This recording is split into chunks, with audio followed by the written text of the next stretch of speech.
新闻一开始来关心风台杜苏芮，目前是位于高兰皮南方大约290公里的海域上往西北移动，暴风圈等个接近恒春半岛，对南部各有东部地区会造成威胁。咱来听气象局最新的说明。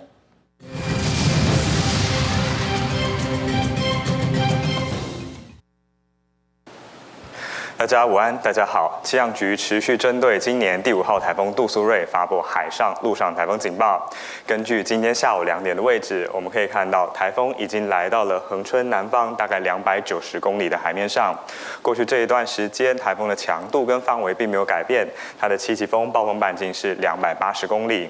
那未来呢，会持续的朝向西北的方向前进呢，所以我们预计在未来1到2个小时，台风的暴风圈就会碰触到恒春半岛的陆地了。 随着台风逐渐北上的过程当中，台风的暴风圈会逐渐的涵盖到台湾中南部的陆地，因此在这一报我们新增的警戒区包括了云林以南地区、花莲、台东地区，还有澎湖都纳入了陆上警戒区域。而另外海面上，我们则持续针对台湾东方的海面、巴士海峡。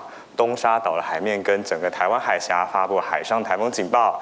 截至到目前为止的话，最多的累积雨量是出现在花莲的60石山，已经超过了200毫米了。而另外在宜兰跟屏东的山区也有超过200毫米的累积雨量。目前台风的位置是在台湾的南方，大概290公里的海面上。那暴风圈的话，7级风暴风半径280公里，所以其实已经离我们南端的陆地非常接近了。